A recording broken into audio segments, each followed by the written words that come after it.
Hi, I'm Dave McKee from Imex Systems. I've got Michael Hand with me here. We're just going to show you a few quick highlights on the user interface on the latest Tektronix scope. We've actually got two instruments here. I have the MSO5 series and an MDO3000. In this case, they're both 1 GHz 4-channel instruments. The 5 series is available in 4, 6 or 8 channel. So you've got a lot more flexibility here.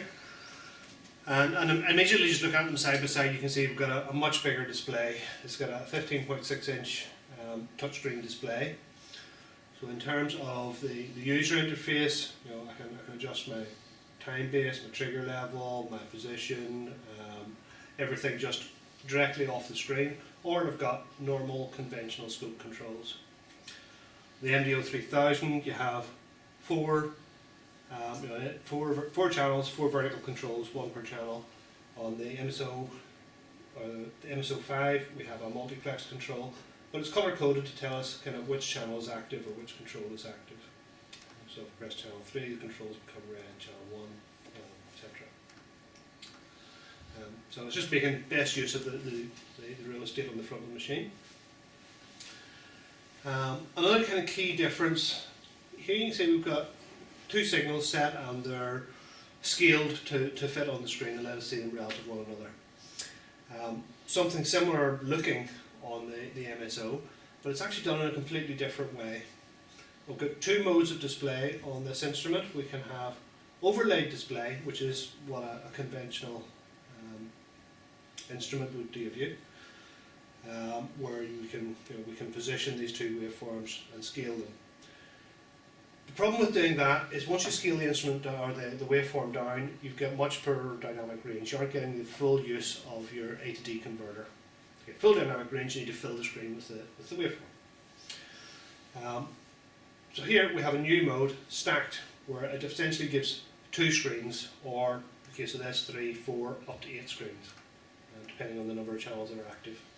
But you're still maintaining the full dynamic range on the signals, so you'll get much better detail. So again, just on the user interface, we're going to do a simple I2C Decode. So Michael will drive the MDO, so me stretching across, and I'll do the same on this instrument. So if we just add a new bus, set it from the defaults to parallel, change that to I2C, and set my thresholds. So we'll go for 2 volts.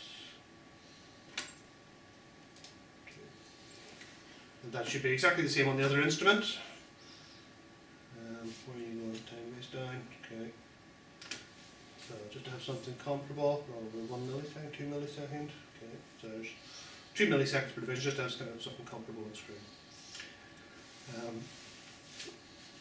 So if you're familiar with any of the I2C decodes, we can display it either as bus data like this, or we can display an event table. So just show the event table. If I go into dot tables, bus decode. Okay, so here's my event table showing the I2C transactions going on.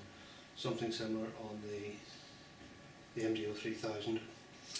One of the key differences here, obviously, we can see the live waveform as well as the decoded data and the ASCII data all in one go. We can also reconfigure how this is displayed, side by side or bottom. A little more flexibility, again, making use of that big display. The other way we might want to interrogate this is via the zoom functionality. We have the waveform inspector on the MDO here, where you can just dial in to kind of zoom in on something, and we can move the position left or right. I'll just do single sequence to stop it on instruments. So here we can navigate through this. We can look at specific bits. We can see the data associated with it. Similar on the old instrument, so you can drive it either way, or in this case I can grab that little box, I can move it around. I can also just draw a box on a specific area I want to zoom in on. So if I just say I wanted to see, say the corner of that pulse looks interesting, we can zoom in on it. or anything for that matter. Then just draw a box, click, and we go. Everything on the display you can kind of tap, you can double tap, and you can kind of press and hold. And depending on where you are, it'll have different functionality. So for instance, on the channel 1 input, I can tap, double tap, get a different menu. So that gives me my kind of controls for each input. There's my probe setup. If I go to the I2C bit, I double tap on that, there's the menu for it. So I can set my thresholds, my bus type, my display type, whether it's hex or ASCII. Again, down here is our horizontal menu, our trigger menu, all the usual trigger types are in there, all the usual filters.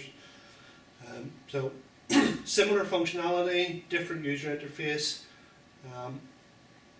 probably a lot more flexible, to be honest. But if we have a look in here, measurements, again, everything you would expect to be there and more. So again, making use of the high-res display, you've got little images which kind of give an idea of what those measurements are. Probably difficult to see on the camera, but if you have a look on the data sheet, it'll show those off for you. We have the usual amplitude and time measurements. We also have jitter measurements. There's full jitter analysis, power analysis. So there's a lot more functionality back there. Okay, so that was just a quick tour of the user interface. Hope you found it helpful. Shows kind of the direction where everything's really moving. If you'd like more information on any of the instruments, you can find it on our website, or if you want to give us a call, we'll be happy to bring them out and let you have a look in person. Thanks a lot.